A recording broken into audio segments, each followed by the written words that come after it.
Welcome to another episode of Hobby Nonsense. We are back in studio, and across from me, as usual, is Solar Ray. Welcome to the show, Solar Ray. How are you? Not Solar Ray. What the heck? What just happened? That's dad humor for you. Solar Ray's not here with us today. In place of Ray Solorio is Mr. Clever Cuban Cards himself. Alex can't ever pronounce his last name. Alex. Yanso. Yanso. Yanso? Yanso. Oh, I can pronounce that. Yeah. I did it. Congratulations. Alex, how are you? I'm good. How are you, Jesse? I'm very good. I'm very good. For those who maybe haven't listened to Sports Cards Nonsense, Alex is a part of the SCN Network team. He does some content, and he is also local to Nashville. And he's just an all-around good guy and fun guy to talk to. He's not a mushroom, just to be clear. I said fun guy. See what I did there? Yeah, very funny. Alex is getting on board. He is in a world. How would you rate your comfortability 1 to 10 in the non-sport world? I'd probably give it a 6 or a 7. Okay, that's pretty good. Yeah. If you had said 3 or 4, I would have gotten a little more nervous. Yeah, no. Okay, all right. I can't talk everything. Sure. But the things that I do know about, I can talk a lot about. Well, with Ray on a trip to Florida right now, thanks a lot, Ray, for leaving me behind. Sounds nice. I know. I'm over here having goiter removes, and he's going off to vacation in the laps of luxury. Whatever, big deal. Alex was kind enough to jump in here. We have a limited amount of time because he is on dad duty. He's got a little girl he's picking up, right? Is that right? Yep. Okay. So we're going to try and keep this as short and sweet as possible. That being said, I'm going to max out your time. Let's do it. When do you have to be done? 3:30. 3:30. Okay. So it is like 2:35 right now, and I have so many little notes jotted down. That's a lot of notes. That is consolidated. Yeah. So first off, before we do get into these things, did you have anything that you wanted to talk about at any point? Because I will make a note right now, like, oh, he wanted to mention that. I'll jot it down. But if not, if you just want to kind of like vibe in there, we'll do that. Happy to vibe. I like your stickers, by the way. His laptop has a lot of fun stickers. My daughter does something very similar. Her stickers really are there as it's a collab. No, what's the word when you put a lot of things all together? Not a collaboration. It's a collage of meaning of her. And I feel like I'm getting a lot of clever Cuban meaning here. Your anxiety is lying to you. Yep. I'm medicated. I like that. Yeah. I do like it. And it is lying to me sometimes. Because sometimes I pick fights that are not there. That's besides the point. We are back to the focus of the show. Did you ever actually answer me? Did you have anything? I said I'm happy to riff. Okay. If you need topics, which it seems like you've got plenty, I'm happy to, but I'm happy to riff. All right. Well, then let's do this. Let's start with new release. You want to do that? So Dune we talked about last week, and Dune is new, but I did still want to talk about it because I ripped, we did like 4 cases of it on Friday. I got to see a good bit of that product. I will say I did talk to a guy who may or may not have gotten some boxes early. He ripped them on Thursday. And so I got to see what some of those looked at like. This was a fun little fact with Dune. They did not put this into the sales material or anything. Some of the autos, specifically both Oscar Isaac and Christopher Walken, were on-card autos, which is very cool in the non-sport world, it's especially rare, right? From what Topps has been putting out is all sticker autos, which, hey, we'll take a sticker auto, especially if it's like a Tom Hanks with Woody. That's very desirable, but what would be even cooler would be the on-card. And the fact that they did that, but my thinking is it the best move that we're not marketing that? What do you think about this? Because this has happened on a few of these releases lately where it's like these products, they're doing kudos to the team, to Aaron and the rest of the people on the non-sport and culture side of card creation at Topps. They're doing really well because they're giving the people what they want. They want autos of the characters, not just the voice autos, but they want the actors who are doing them.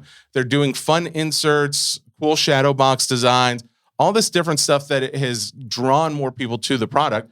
And not just created like a direct copy of what they did last year. So that's cool. Yeah. But it's like we're leaving out some of the biggest, draws to that product in the details where specifically I'm thinking with, say, Disney, they told us a number of the autographs that were going to be in there.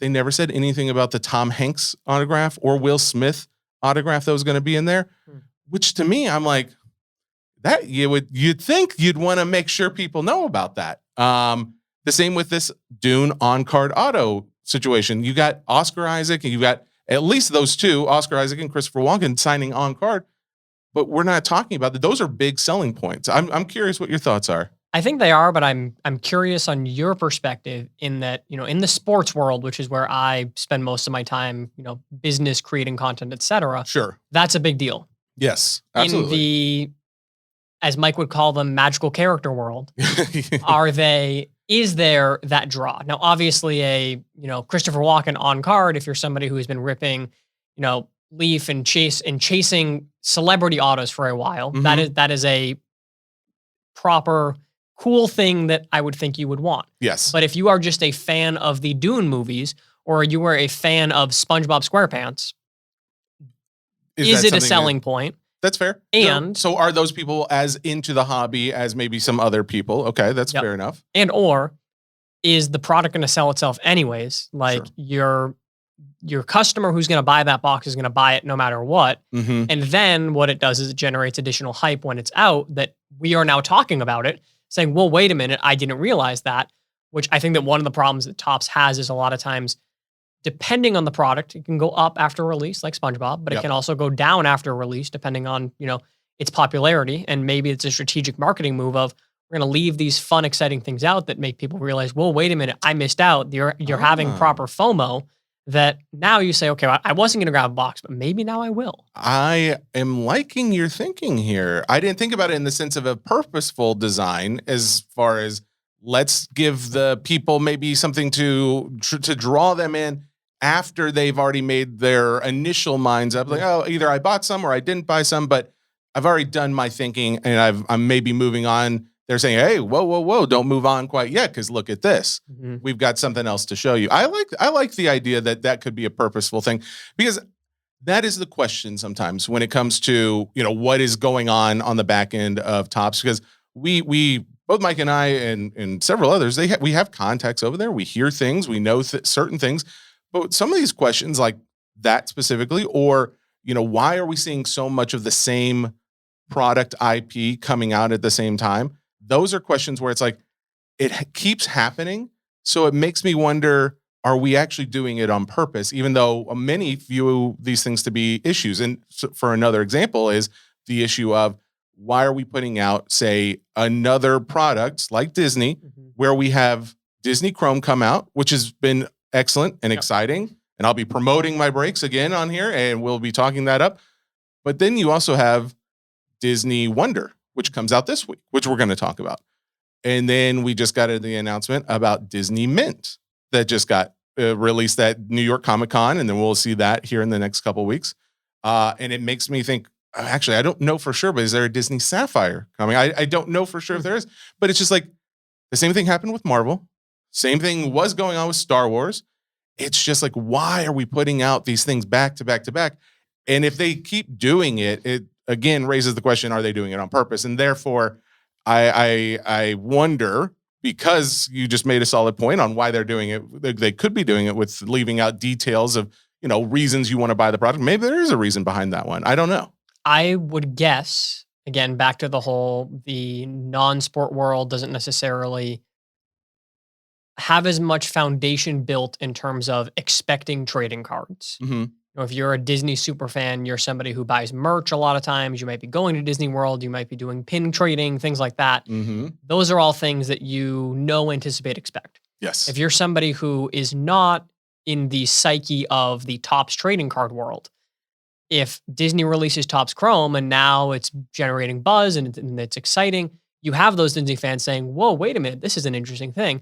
And my theory is that Topps is just trying to ride that wave. That for me as a baseball guy, I'm waiting and I want to know, when is Cosmic, when is Pristine, when is Museum Collection, all of these sets that will be coming out at some point here theoretically. Sure. But Topps knows that I'm actively waiting for those. Yeah. If I'm a Disney fan, I don't know what's coming next. So if you create too large of a gap between products, does that mean that you're going to lose interest and lose people? I think they're trying to ride the wave. Okay.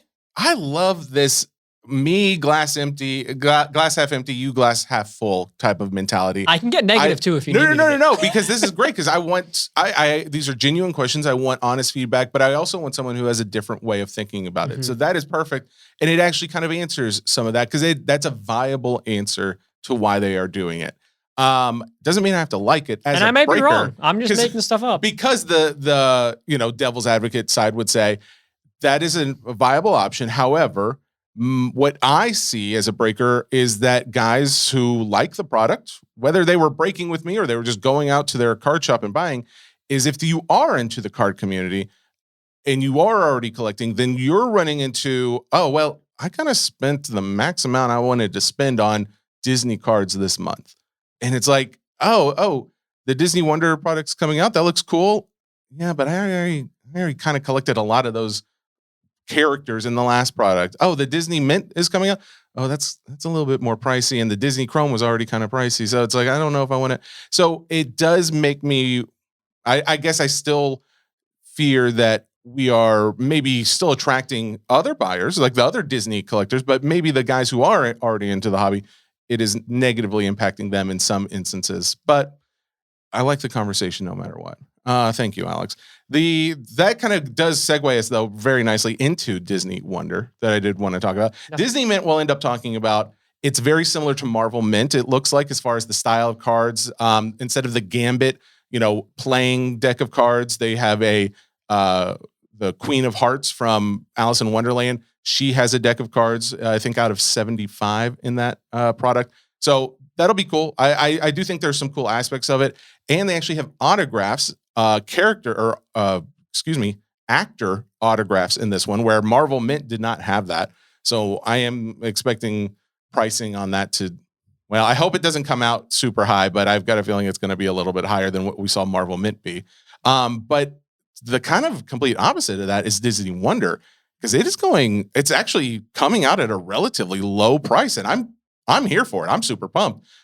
Disney Wonder is the product they alluded to at the April Tops conference down in Atlanta, but they called it, they didn't have a name for it, I guess, at the time, or at least I don't remember them calling it Disney Wonder, because they kind of referred to it as like a Disney princess product or something like that. And there really is a focus on Disney princesses, which I'm going to be honest, I love that. I love that they are giving a little bit more focus to that side of the Disney genre, because even in your regular Disney Chrome product that we've had and experienced the last few years, there's always a chase for the princesses, like Elsa specifically is huge, but then you've got, your Snow Whites and Jasmines and Mulan and all these.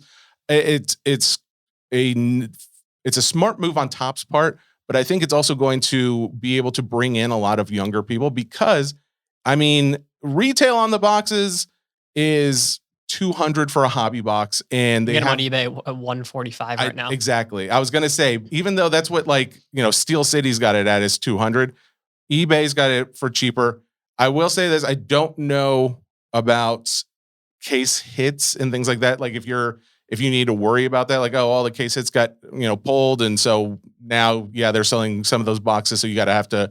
You're getting a discount because you might not be getting that case hit in there. That could be one of the reasons why it's a little lower. So just consider that. But besides that, they also do have blaster boxes, which I know are going to be at GameStop. If they're at GameStop, they're probably going to be at like Walmart and Target as well. And those are like $35. The blasters that Topps has been putting out lately, at least for SpongeBob, and I think for Dune too, because Dune has a possibility of hitting autos in it. But the SpongeBob ones came out at $30, and I think on eBay those things are up to, correct me if I'm wrong, I think like $80. So, and because they're just so loaded, the SpongeBob, and we'll talk about SpongeBob too, because I want to talk about some pricing stuff with that. But that's what's great is like you could actually go to your GameStop tomorrow or Wednesday, or when you're listening to this, I think this will either drop Tuesday evening or Wednesday morning. Go out to your GameStop, get in line, grab yourself some, rip some, and then if you want to hold some for a week and then see if it goes up to $100, you can. But that being said, they've got that, and they've also got the mega boxes that are coming out for this product, which are going to be like $65. So both good options for younger kids, your daughters and your, whoever wants the product can go out there and chase their princesses. Well, and I think that back to your complaint about them coming in too close to each other. Mm-hmm. I would guess Topps' intention is they're hoping to bring in those new people that they don't care about as much as they should care about. They don't care about your guys that are coming in and they're going to be in your breaks every single week or every single month because they know they have those people. Yeah. Those people are going to be fans of this product and are going to be interested in it, whether or not they can afford it. Yes. This having retail, this having, being a more affordable product, maybe it's one of those, and I complain about this with sports cards all the time, is you need to have some affordable SKUs that you can bring in the kids and that are meant to be interesting to them. And hopefully that's the choice and what they're going, because that'd be a good thing. If you're trying to grow the market, you need to get kids in. I agree. And that's where I, again, give all kudos to Topps for listening, because it's like, we weren't seeing this. We've talked about it over especially the last year or so, where when you think about non-sports, you obviously think like, oh, well, kids are probably going to like a lot of non-sports stuff because it's got cartoon characters and things like that. And the only problem is the pricing on a lot of stuff is just not within an average child's reach. And it's for a lot of families, not for their daily allotment of, do we want to buy groceries or do we want to buy this hobby box of something for our kid? Box, please. Obviously, that's the right choice, but parents are bad. So, that's how that goes. But the situation we're now seeing is Topps says, okay, we heard you. Here's some options for you. And if they're anything like what we're seeing in the SpongeBob hobby boxes, they're not just putting, garbage in there. Some of these things are pretty loaded. So, that is exciting to see with this Wonder product. Again, that comes out on Wednesday. The big chase, I think, is going to be, as far as autographs goes, is the Idina Menzel autograph, because she did not sign in the Disney Chrome product, but she is signing in this one. A lot of the other autographs are the same. In fact, I don't know if there's any others that are really standing out to me as being different, because you have Jodie Benson signing as Ariel. I don't think we had Prince Eric autos in the first one, but I don't think there's not a lot of people probably chasing Prince Eric autos. Not to say that there's not, but there's probably not as many as they're going to chase the Menzel auto. But yeah, for the most part, you're looking at a lot of the same ones. Elsa's the big difference. You've got Moana, the actor who voiced Moana, Merida, Tinkerbell, Jasmine, the Beast, Gaston, Ariel, real life Ariel, and the animated version. Yeah, so Mulan, Pocahontas, Jasmine. I think I got all of Li Shang. Oh, BD Wong. BD Wong is signing in this. I'm a big BD Wong fan as a Law and Order SVU, and he's also in a show called Mr. Robot. Mr. Robot was critically acclaimed as one of the best shows out there, and I've never heard anybody ever talk about it. Do you even know about it? Yeah, I've seen it. Okay, it was on USA Network, and that may be. Wasn't it AMC? Characters Welcome. No, it was USA. Trust me on this. Okay. Look it up right now. Look it up, Alex from Clever Cuban Cards. I need you to believe me, because he was looking at me like he did not believe me. You're right. I was right. It happens every now and then. Here's the thing. Alex is very smart. So the fact that he questioned me did make me question my own reality. So, anyways, that is Disney Wonder. Again, I'm very curious about it. Either way, I think it's a great option. I was going to mention one other thing. They have a Princess Fractor, which is interesting. It's another super fractor, but it's another one of one. I hate that we're adding more and more one of ones out there, but a Princess Fractor, I'll accept it in this situation, because I know there's going to be a lot of people who love the fact that it's a Princess Fractor. It's like a pink version of a one of one, or pink or red. So I don't know. Fun. Yeah, it's fun. Alex is like glazed over talking about it. So I'm sorry, we're not talking about the MLB inserts in Disney Chrome. That's fine. Do you know about those? I do. What do you think about them? It's cool. Yeah. It's people that will complain about it. Mm-hmm. Okay, if you hit it, you can sell it. Yeah. And if you don't like it, don't buy it. Are people complaining about it? I think there are some. Let's be honest. You have been in the Sports Cards Nonsense Facebook page. People can complain about anything and everything. I have stepped away largely, other than posting mailbag things, and occasionally I will go through and just see what's going on. But yeah, that's one of the reasons why, because it's like, there is a lot of like, just I hate this and that's stupid about that. And I'm like, okay, cool. Well, peace. I'm gonna go play with my animated cards. So whatever. That being said, let's talk a little bit. One last thing about Disney because it's going to segue into another topic I want to get to. So Disney Chrome, I'm doing this week, and if you listen to Sports Cards Nonsense on Monday, congratulations. I'm going to reiterate a couple things I'm doing. So I'm doing big breaking on Tuesday night for Disney Chrome. I've got like 3 cases, my 3 last cases listed. I am doing character breaks, and it is going to be a $500 bounty for the first superfractor in each case. So go get in. I hope you're already there. Actually, by the time you're listening to this, it may be over. So if this releases on Tuesday afternoon, come over and check it out. It's probably live as we speak. That being said, Wednesday is going to be the Disney Wonder and the SpongeBob day. Now, SpongeBob is the first. When I started selling SpongeBob last Wednesday, I think was the release date. When I started doing breaks and things like that, I didn't actually do a break. I just sold personals. I sold personal boxes for the most part. And it was because I didn't really know how to do any breaks with it because it's several characters, but then it's also like places and then quotes as the base cards. And it was just hard to do a character break because there's only so many characters. Exactly. And then it's like, how do you divide it up? And you don't know what's going to be popular. Well, now it's been a week later. We've seen some of the sales on this. I am curious. Have you seen the sales on SpongeBob? I've seen some of the really high end ones that get just, the triple auto superfractor that did over 20,000 or whatever it was. Yes. Yep. 21,000 is what that did. So right now, even though I think Disney probably has like I say a longer staying power, I think it probably will. And I think we're still going to see cards that will beat out that 21,500 for the triple SpongeBob, Squidward, Patrick auto superfractor that got sold. Because like say the Mickey Mouse 1-of-1 is still out there. There's a lot of really big 1-of-1s like the Tom Hanks. I think the Tom Hanks auto 1-of-1 is behold, but not the Woody 1-of-1. So there's a lot of like bigger 1-of-1s that have yet to get pulled from the Disney product. So I think we'll top that out. But SpongeBob has 25 different cards that have sold as of today, Monday the 13th, over $3,000. I am kind of shocked by it. Like I did not expect this with this product.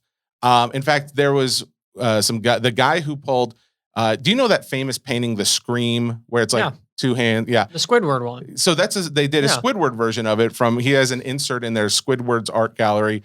There's a superfractor that was pulled. The guy was posting in the non-sports cards nonsense group about it. They showed a picture and he started talking about it in the comments. And I noticed it went for 16,000 and someone was like shocked it went for that low.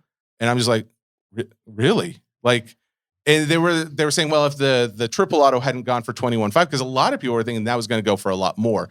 And it may very well still. I honestly could have expected that to go higher given the characters, the fact that it's superfractor and all that. But I still think 16,000 for an insert on granted, it's a famous work of art, and we've seen like what the Pikachu, the Scream Pikachu is crazy numbers. Or the Van Gogh, there's also the Scream one too. But yes, the Van Gogh is nothing compared to the Scream. Well, the only thing is that there's like 42,000 PSA 10s of the Van Gogh Pikachu. There's not quite as many of the Scream Pikachu, but yes, that one goes for a much higher dollar. But it is funny how when you start putting in realistic or real life art and putting it in different versions of these non-sport cards, how those seem to command a premium, because there's at least, in fact, there's another art gallery, Squidward art gallery 1-of-1 that sold for 12,000. There's another one that sold for 11,600, and they're all just different versions of famous art pieces,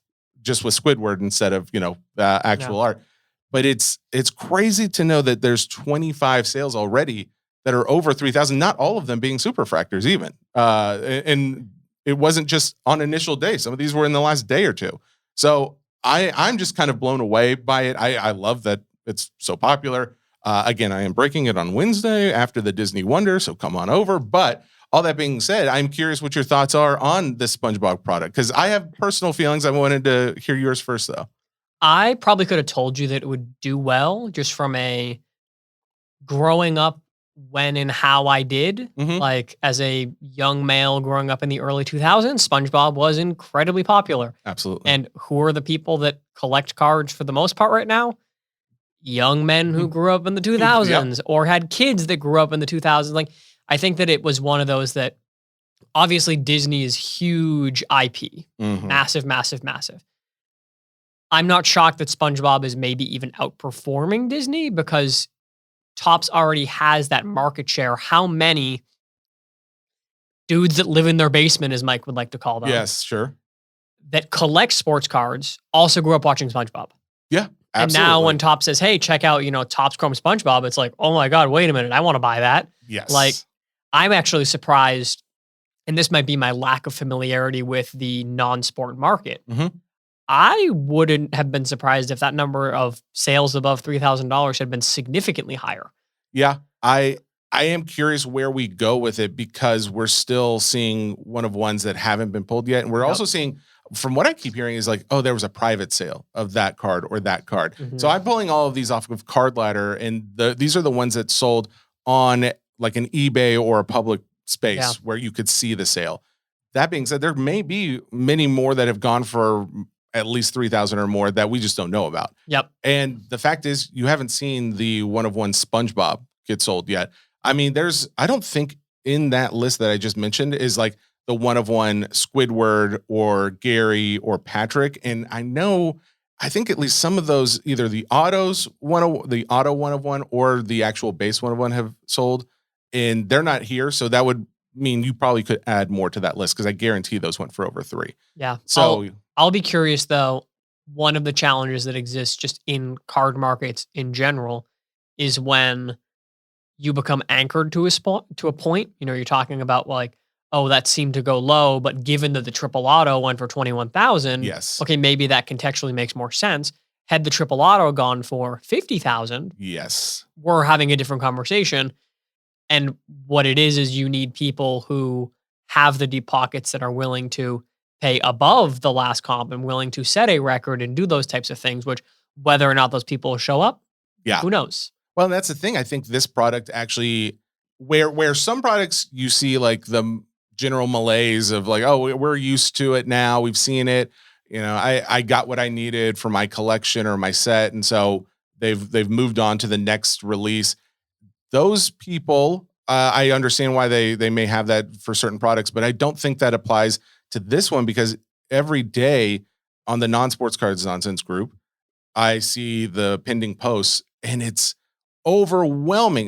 Granted, there's been a lot of Disney and there's been a decent amount of Dune as well, but the amount of SpongeBob that is coming through there, and it's especially because they loaded those blasters with sketches that are amazing. And the sketches are going for hundreds, if not thousands of dollars in some cases. And then you've got so many of them that also include like low numbered, like out of 10s and out of 5s in some cases. And it's like everybody's posting these hits and they're super excited about it. And so I could see it where if Topps does not put out another SpongeBob product in the next, few months, 6 months, a year, I think that this, like if you're holding any product, I think it only goes up from here. And I think those sales, whoever grabbed that one of one triple auto is either going to grade it and sell it for a crazy amount, or they could just resell it as is in the next few weeks, month, 2 months, and you might see, considerable increase from that 21.5. That's my personal feeling. Now, the question is, do they continue to put out more product? That I don't know, because this was technically, even though it's like a Topps Chrome, it's a Topps Chrome 25th anniversary, right? But my thinking is, how could they not, given what they've seen the pricing do on this? I think it's to some extent a question similar to Disney of how many different versions of Elsa can you print with, just a different clip of her from a different point in the movie. Yes. Like, given sports cards has the rookie card chase, it has those types of things, your new characters, your new players. Yep.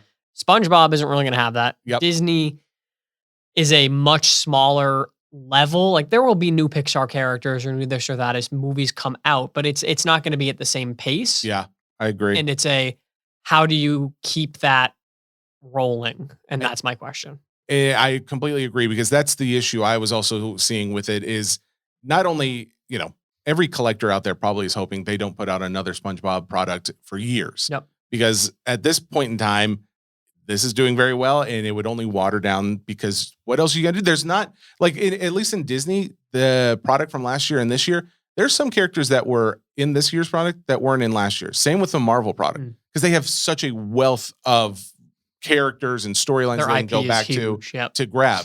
And SpongeBob still has a decent amount. Obviously, they put out a set, but it does not have the amount that you would need to continually sustain a market for that product, in my opinion. So that being said, I am very excited to know that the market is probably bigger because of this product. Yep, we've brought in new people because of this product.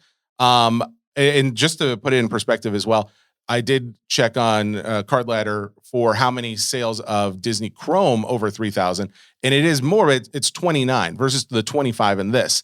Yeah. And granted, like I said, there's still a number of big cards that have not been hit in the Disney one, so that probably goes up from here. However, it's still very, very. I think it's very cool, but it's very interesting to see how well SpongeBob has been doing. Okay, we're gonna get off of the Topps train. And move directions just a little bit. I did want to give one shout out though before we completely jump off. DC Sports is a consigner to the stars, as I like to refer to them. DC Sports, consigner of the stars, and anybody who breaks with myself or Mike, because they are doing something very special still. This is the last, I believe, they're going to be doing this, but for the Disney Chrome product that I have been breaking, they have been giving a 95% payout, 97% payout, I believe, if it's over $5,000. The person who sold the Walt that sold for $13,600, which I'll have you know is the second highest Disney Chrome sale as of right now. That person got paid out 97%. But anybody who's consigning anything from my break specifically, and unfortunately, this does not apply to all Disney that you send into them. All Disney that you send in personally will be handled as they normally do. But as of right now, it's still a 95% payout. So just consider that for any of the future Disney Chrome that I'll be doing this coming week. So moving on, I did want to point out a couple interesting things, both about GameStop and Leaf. Okay. Before I do you have any questions? I've been going like a mile a minute. I'm with you. You're good. All right. What do you think so far? What do you think about the episode? You positive? Yeah. You pro this episode? Yeah. You know, the last episode did and is doing very well. We talked about the new Batman product from Upper Deck. Have you seen anything about it? No. You are familiar with like PMGs with Upper Deck and certain sports products, and they also did it in Marvel, and there's a lot of people very excited about that with the Batman product. Understand it. I mean, a PMG is a PMG, so right. I get it. That being said, it was a very good episode. I'm very curious to see how this one goes. I love that you're here with me. Okay, I'm ready. Okay, good. So, anyways, I wanted to talk about. Let's go to GameStop. So, GameStop is interesting. What do you think about GameStop in the card community? I think that GameStop is a fantastic entry point that allows people to come in, and especially given that they do the grading now, like people ask me all the time, like, do you grade your cards through GameStop? And I'm like, no, of course not. Like I know what I'm doing. I don't want some, random dude Dale from GameStop that is handling my cards with his Cheeto hands. But it's an offensive take, but it's accurate. Yeah. Mm-hmm. Yeah. But that's nothing against Dale and GameStop, because I think that to a lot of people, it is the only way that you are going to get the entry point to grading. Sure. And not everybody is lucky enough to have a really good local card store near them that is both trustworthy and actually offers grading services and all this and that. Yep. And even if they do, they're not as comfortable going in there because it's not a chain. It's not like there's not like a manager who has a president, who has a social media account that reaches millions of people. They trust that if something went wrong, they could go to that versus the LCS. What are you going to do? Yeah. What do you do if the owner or whoever doesn't, do what you ask? So I think that once people get deeper into the hobby, most likely they're going to go and find a real LCS. They're going to find a breaker who they like. They're going to find, online communities, Facebook groups, things like that, where they will find cards, grading, all of those things that they are looking to do. But a lot of the hobby is very, very like intimidating. And I think the GameStop helps kind of make it a little less intimidating. So I think overall positive. I agree with that. I think that I think the complaints we sometimes hear about GameStop often come from people who know more about the hobby and Or already deep into it. Yeah. Yeah, exactly. So they're like, well, I know this shouldn't be like this, or I could have done better doing it a different way. And it's like, yeah, you could. But again, to your point, it's not really for you Yep. all the time in that capacity. That being said, GameStop did, I think, what I would consider the right move in a situation. Recently, we talked about how, Jeff Wilson put out a video, and I know others have too recently, where you're seeing people faking slabs they'll take out, like, say, the actual PSA paper grade, whatever it says at the top of it. Yeah. They'll take it out of there. They will put it into A fake slab you can buy off of eBay or whatever. Yeah. Well, that's the thing. GameStop's been selling those fake slabs. They've actually had them. Oh, like the acrylic. The acrylic Yep. that you can make your own custom Yep. slab with. The problem is they look just like PSAs, for especially to the untrained eye, especially to the newer people. Yeah. But they've been selling these to anybody. But I just got a contact who he doesn't work there, but he is a very close friend that I guess basically does anything he asks. Like when there's product, he saves him products. He will give him insider information. Yeah. And one of those things was they're finding out that those slabs are being pulled. They are no longer going to offer them for sale. It's not a huge story, but I think it's like, hey, good on you for listening and doing that, because it is a bit of an issue. It is a bit of an issue that could easily be taken advantage of. And it's like, hey, why continue to market it with your GameStop logos and all that stuff? Just take it off, or just revamp it until you have like something more defining that makes sure people know, hey, if someone tried to use this in a fake slab for PSA, it's not because it's got the GameStop logo somewhere on there. I think ultimately though, like, I don't know. I don't know if you've seen the Zion Mag Pro. Oh yeah, I've got some. It looks exactly like a graded slab. I have some cards in my PC that I keep in there, and people on stream have asked me before, like, oh, what grading company is that? I'm like, it's not. Yeah. I think at the end, and I have also seen streamers who use those and have a little like sticker that put on it, but they create a grade and they say, this card's a 9, and it's their BS, homemade grading company that is not actually a grading company. That's just their way to sell cards. Absolutely. I think that at the end of the day, people who are going to try to scam other people are going to be doing it. Those dudes that are buying those cases at GameStop, yeah, they know enough that they need to be replicating a PSA slab. They know enough to how to do that. Is it easier if you can just walk into your local GameStop and buy the slabs? Yeah. Yeah. But if you have the knowledge to fake a PSA slab, you have the knowledge of how to source those same exact acrylic cases elsewhere. That's fair. So I don't know. It's not a negative. Like, I'm not like, oh, like GameStop shouldn't be doing this, but like, I don't know. I view it as a non-starter either way. My personal opinion is would it have been make or break if they left them or took them down? No. It's not a big enough story out there. It's just one of those where it's like, I get a lot of posts, people share stuff where it's like, GameStop did this or they did that, and I'm not happy about it. And I'm just like, GameStop's not a sponsor of the show, which granted, if you want to be, talk to me. But they're not encouraging me to say one thing or another. But what I do think is they're good for the hobby. I think they are good for growing the hobby. Yeah, absolutely. And I like that, hey, there were people that had an issue with that, and so they made a change. Because my bigger concern would be, oh, well, there's people who are making complaints, and some of them aren't valid, but some of them are, and yet nothing gets done. Mm-hmm. So the fact that something got done makes me, positive for them. And I figured if I'm happy about it, I'll share it with others. So that's why I bring it up. Yeah. All right. So the other thing, this got shared with me, I want to say last week or the week before. Sean Saito, who's one of great your guy. most common mailbag mailbag source. Also, in a lot of breaks, I give him the hardest time because he's one of the cheapest guy in the breaks, even though I know he has an amazing high-end collection.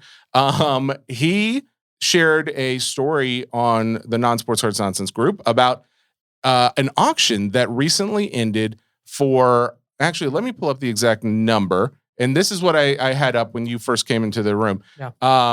So it was for 7,500 signed, candid Polaroids. Of who? Celebrities, sports. Hey, I'll expand it so you can actually see who these people are, because he's looking at the screen like they don't look like celebrities to me. It was an auction that ended. Let's see here. Actually, I'll have to exit out so I can see. So the auction ended just recently for $181,000 is what this sold for. $181,000. And now I'll expand this so you can kind of get a better idea. That is not Weird Al, even though I kind of thought it was at first. But so you got Meatloaf over here. You've got a number of musicians. You got Dave Grohl over here. Kiedis from Red Hot Chili Peppers. That's cool. You've got Garth Brooks on this one. You've got a number of other musicians. Tom Hanks is in here. Cher's in here. Matt Damon is in here. Basically, you name a celebrity, they are probably in this product, including like ones that have passed. You've got who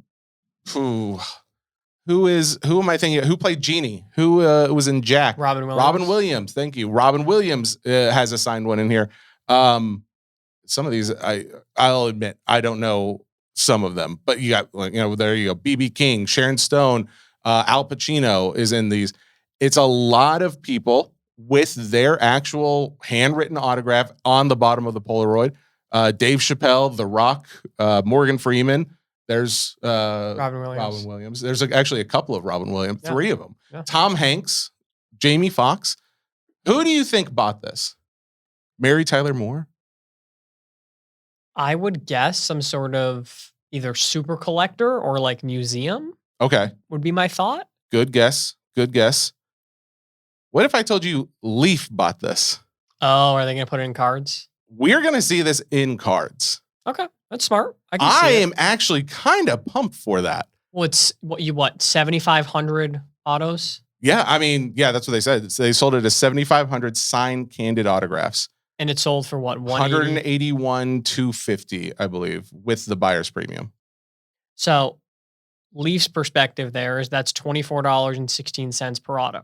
I mean, you got Rodney Dangerfield, I'm looking at, Christopher Reeves. These are people who they're not signing anymore. Yep.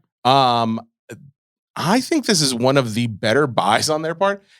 And I'll be honest, I'm kind of sad Topps didn't go after it, but it's not really, I don't see Topps making a product It's not up like there. that. They're not going to do a Pop Century product, Exactly. whereas Leaf does. And now you've got You got Meg Ryan, Woody Harrelson, Julie Johnny Andrews, Depp. Matt Damon. Yeah, you got like people who don't sign very often. You got, oh, dang it, who's the director of Pulp Fiction and every other, Quentin Tarantino. Yes. You got him in there. It's a list that I could probably continue to read off name after name, but I am actually kind of pumped for this future product that we are going to be seeing that inevitably Leaf will be putting out, because they actually made a post saying how more to come, but this was their purchase. Yeah. So That makes a lot of sense. I can see that. what do you think about it? I mean, like overall, do you see this being something that would be, I don't know, popular? For me, no, but I mean, the fact that Leaf Pop Century sells and sells how well Sure. it does, it very clearly, again, this clearly fits in with that. Yep. I can see them making some cool cards just with putting the Polaroid in there. And then now all of a sudden, to the point, at $24 per card, basically, Mm-hmm. Leaf is knowing that they're going to make money. I do this all the time when I buy big lots and I look at it. It's like, okay, even if there are half of these are duds, Sure. I'm still going to be able to make a ton of money because I know that at the average that I'm getting them for, cool, Yes. this is easy. And at $24, Leaf is riding that all the way to the bank. 1,000%. Yeah, I agree. And I do think my question is, how do you put this in a product where it's an actual card? Because as you can Super see, easily. Have you well, seen like- Allen and Ginter?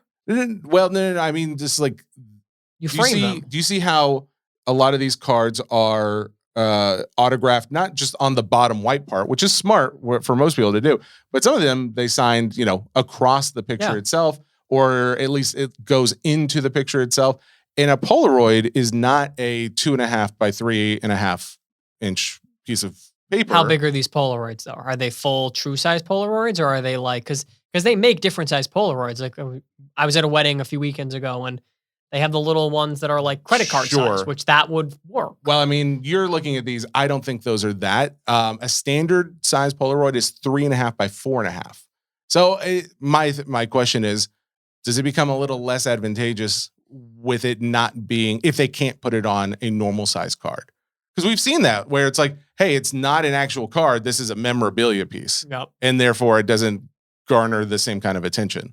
So yeah, I don't know. But they could also, and maybe some of them you can. I was going to, some of them you could trim the white border off the sides and the tops. Yeah, like this Julie Andrews, Halle Berry right next to her. You could definitely you chop do Halle that. Berry's auto off. That would get a PSA 7 for the auto.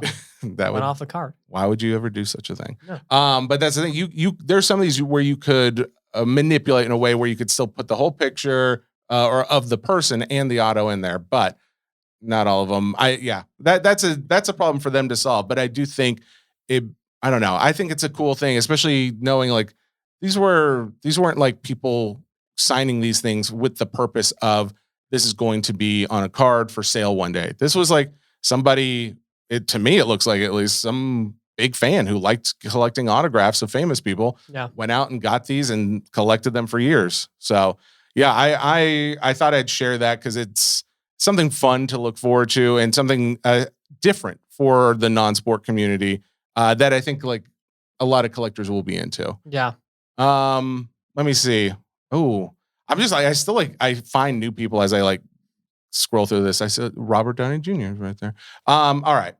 Let me see here.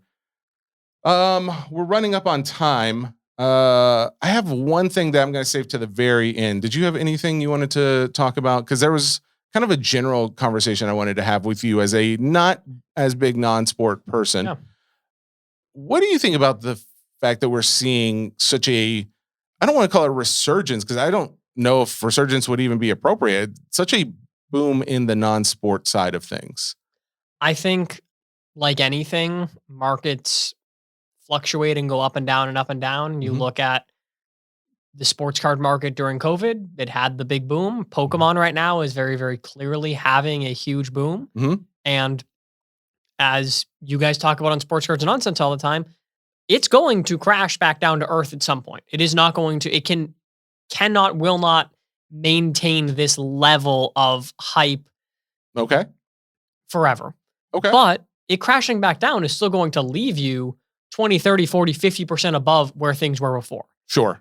I can see that. It's a cyclical thing. I think it makes sense. I think a lot of people are feeling burned, especially if you are like a sports card collector, burned by the values of cards, burned by the popular joke is, Charizard's not going to tear his ACL or Pikachu's not going to go to the massage parlor and have any issues there. Yes, like, absolutely. Unless the anime writers decide to get a little crazy, their reputations are not going to be hurt. Absolutely. And so it is a safer place to have your money in.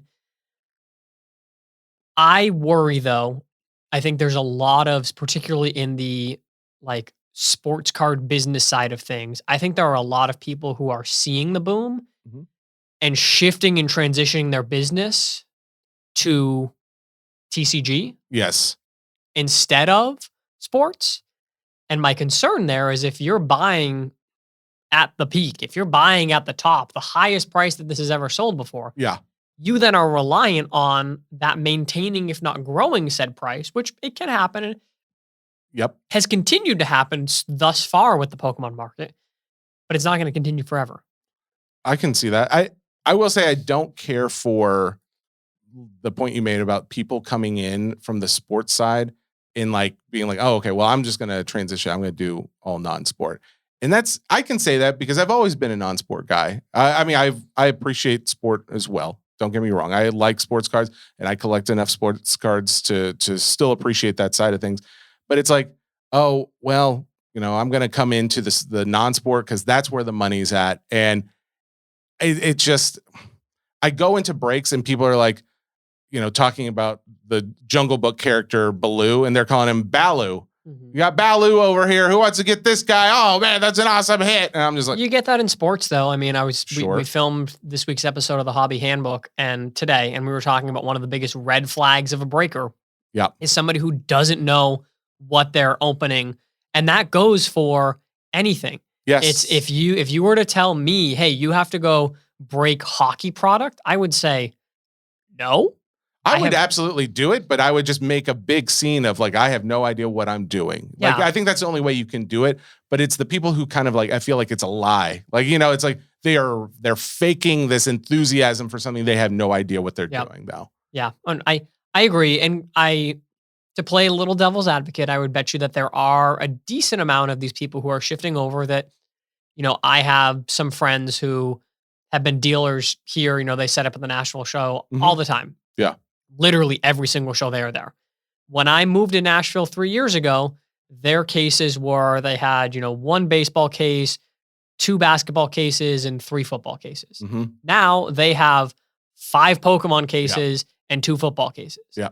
And they have been Pokemon TCG fans forever. Mhm. It's just not what the market was doing back in 2023. Sure. And so in the same way, like people ask me, because like I have Pokemon cards in my collection. I buy Pokemon cards all the time. Mhm. I just don't make content about it because it's not something that I'm trying to shift my business to. Fair enough. And yeah. I think that some people view this as the opportunity maybe to shift their business there. To my point, I think it's risky if you're somebody who was not already deep enough in it to have a lot of inventory, to have a lot going on. Yeah, I think it's getting into risky. it now. And you definitely have some people that are just in it for the money, Sure. but that's always been the case. No, I agree, and that's just more of like a personal like the Jesse's bugaboos. That's what I like to refer to them Yep. as. It's not a big thing. It's not a hobby shaking thing. It's just like I don't care for it. But going back to the larger point of this being bubble-esque, because it's not the same as 2021 in my opinion. But it is similar. I don't think we're seeing the same kind of huge spike, but I do think we're seeing a spike that will level out. Look at price chart some cards. Sure. I would say that we are seeing the huge spike. You think You- so? You think it's the same kind of huge spike? Because if you go back and look at 2021, you could pretty much pinpoint it to almost a week or definitely a month. It was like end of January, early February was like the peak where you saw things go for money that you may never see again, or actually in some cases we're starting to see again. But it's like you saw some cards that would rightfully not go for that amount in any situation today. And today, yes, it's gone up, but it's definitely a longer period, in my opinion. Like that boom that we're seeing is lasting longer than a month or a few weeks or whatever the case of that was. And it is not necessarily crashed down. We've seen some things, reallocate. Some things have gone down, but then others have just gone right back up. So in my opinion, I don't know if it doesn't feel the same to me, but I'm curious. You're looking things up? So I'm going to use an example because I have not one in this grade, but Mhm. Aquapolis Lugia. I don't know if you know the card. I It know is Lugia. the Crystal Lugia. Oh, very, okay. very, Oh, yeah. Uh-huh. very iconic card. Very, very expensive. Back when I first started getting back into the hobby in 2021, I bought an Aquapolis Lugia just raw from somebody up in Michigan for $800. Okay. I think it's probably, I got it graded back when I did a little partnership with HGA Hybrid Grading Approach. They don't exist anymore. Oh, But- I remember I'm out in Knoxville. Yep, but it's an HGA 9. I think it's realistically a PSA 8, if I'm lucky, maybe a 7. Okay. Realistically. It was a CGC 8.5. Gotcha. A PSA 10 on the first sale of 2025 Mhm. was $14,200 for an Aquapolis Lugia PSA 10. Huh. One just sold last night. How much do you think it sold for? I'm assuming it's gone down. So But we're talking about the market going up. but I thought you were making the point that the market's coming down since No, then. I was making. You said there's not a huge spike that's happening, and while it's not necessarily Are we over the saying course like of a, okay, go ahead. it's not over the course of like you said with the sports that it happened seemingly like within like a week period. You saw everything shoot up big time. Yes. Not to say that it all fell that fast, but that was like Yes. the how the graph looked. Again, first sale this year was $14,200. Okay. Last night, one sold for $36,000. You are telling me that there is a card that came out in 2003 that has been on the market for 22 years has seen a growth from $14,200 to $36,000 in a year. And that's not like, I think that is very clearly a bubble. Okay. When that bubble bursts, that card will, I doubt that it will maintain a $36,000 value long term. Yes. But I will bet you that it is at least an $18,000, if not $20,000 card when the bubble bursts. So you still see the growth. Yeah. But I think Pokemon very, very, very clearly is in a bubble. It's the same thing that happened with sports cards where you can't go to Target and buy Pokemon cards right now. You can't. They get picked up by people who are scalping them, who are just trying to make a quick buck. You have people complaining about local card shops that are, charging these scalper prices and all this and that. The market is the market is the market. I think it's a bubble, and I think it's a healthy market to have cards in. I think Pokemon is very safe. I'm not saying it's a bad space, and a bubble, it's going to happen regardless. Okay. I just think it's a bubble. I'm not disagreeing with you completely because I do think some things are bubble, or at least like it feels like some things are getting pumped, manufactured to the point where it's like that's not a real demand, and because you'll see some of them fall too pretty soon after. However, let me again devil's advocate here. The idea is that this is the same or very similar to what we saw in 2021. I argue that it's different for a few different reasons. One, you have like China entering the market for one this year, which is different. That's a huge community of people that are now into this hobby that were not so much before this. Because now they're putting cards into Chinese and it's become a greater demand. You're seeing also a worldwide demand for Pokemon versus much more American focused for sports cards in greater UK and some other areas as well. But you're seeing a much larger market in general for these cards. But you also are seeing something that I believe is happening where we are becoming more accepting as a society of Nerds. cards and nerddom I'm in a nerd, general. it's fine. No, I agree. It's not a Same negative here, thing. bro. I'm right there with you. But we are seeing where these collectibles are becoming more and more an accepted form of wealth transfer in a way, because a lot of times we've seen money is a way that people have measured how much value things have, right? But then it's also been wine and it's been art, famous pieces of art. And cards are art. I agree with that. And more and more we're seeing this medium of, money and value being accepted as, oh, well, if art can be that and wine and other things that people who have money have in their collections or in their 401ks or in their retirement plans, why can't we have collectibles as well? And we can and we do. But I just mean the more that's accepted, the more maybe we see this as more of a norm in pricing in some instances.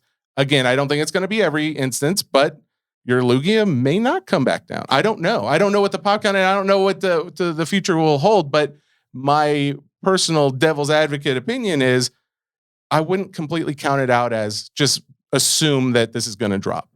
Because I think some will, but I don't think everything will. I think few things can grow. Oh, well, sure. That quickly. And it is generally across the board on the Pokemon market with things being insanely up. The Feltac Pikachu. Yep. I sold one a year and a half ago. I sold one a week ago. I sold one a year and a half ago for probably $200 in a PSA 10. I sold mine as an SGC 10 for $1,000. Yeah, exactly. And but Ray gave me a hard time because it's like a $2,000 card. Tell me that is sustainable growth and that is not a bubble. It's hard because there's 42,000 of them, or at least 42,000 PSA 10s out there, and they are all going for $2,000 or more. Yep. It's hard to argue. However, at this point in time, it hasn't. A bubble typically refers to something that grows exponentially quickly, and then it's gone pretty quickly as well. And But we're in the bubble right now. This hype, the hype really started, I think, around when Pokemon TCG Pocket came out.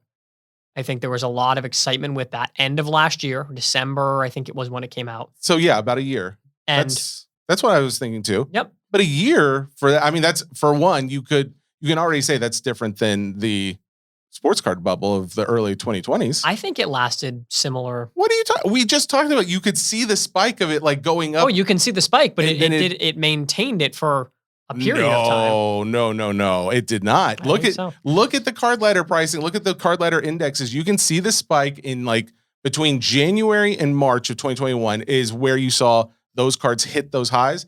And then from that point, it was a steady decline. Now there was some, it would go down and then it was like a dead cat bounce where it like went down. Then it popped back up a little bit, but then it went down and just continued to go down until about 2024, maybe into 2023 or so is when we started seeing things kind of leveling out and coming back up some. But I would argue that the fact that this is maintained, if not continued to grow, not just in Pokemon, but in the non-sport side, sport card side of things as well. I don't know. I think there's something to be said for this side of the market being not just a bubble, but something that could continue because, like you mentioned, Pikachu's not going to get a DUI, Aladdin isn't going to, well, I was going to make another DUI joke on a magic carpet ride, but that would be just stupid. A magic towel ride. Thank you. He's not going to, but these things are iconic and they're not being affected by someone getting injured, someone doing something stupid, which all of the people that would collect a sport card would probably have concern over as well. So that's why I think there's maybe a little bit more safety in the non-sport card. And I don't disagree. It's a safer bubble, but it's inorganic growth. Okay. All right. I'm not completely disagreeing with you because it's hard to make an argument when things pop as much as they have. Yep. But at the same time, it's just weird to see that we are maintaining it and that we, like, the greater audience has not said, oh yeah, that doesn't make sense why there's 42,000 felt hat Pikachus going for $2,000. I would think a lot of them at this point would be like, yeah, we should probably get out of it. And then everybody starts selling and then the price drops but they haven't. So I think there needs to be a reason for people to get out of it. Similar with COVID, the reason why the sports card market started to come back down was because things started to open up again and it's okay. I can go spend my money on this or that. Sure. I think it's a matter of if/when something inevitably comes up that says, okay, you know what? Maybe this is actually a better place to put my money into. If the economy ever actually does take a tank, even though Friday's stock market was terrible, but apparently it's rebounded today on Monday. If we ever see that, then that'll be the real test. But at this point, I guess we just haven't seen the opportunity for that drop to happen yet. But I know your time is we're pretty much over time. So let me just say this real quick, and I'll let you go. So thank you guys first off for listening. Thank you, Alex, for coming. One shout out I wanted to give was to one person that passed away, Clay Downing, otherwise known as OK Clay. He has been in my breaks. He's been in SCN Mailbag. He's been in Mike's breaks, all of the SCN stuff. He's been there for a number of years, but he's also, I don't remember the last stream he missed of mine. And not only that, his mom and his stepdad, who are also card collectors, they have not missed a stream of mine. And I don't remember how long. The three of them would be in there. And then they would also on occasion bring his siblings or sister even in there. And it was just like, it was such a fun and cool dynamic. And it just brought a lot of, I guess warmth to the room when you knew like, oh, this family's in there with me and my wife in the room doing breaks and stuff. And then all these other people coming in.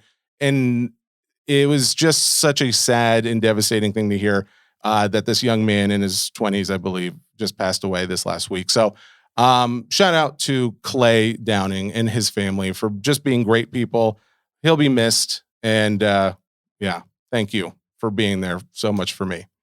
That is the end of Hobby Nonsense. We appreciate everybody listening.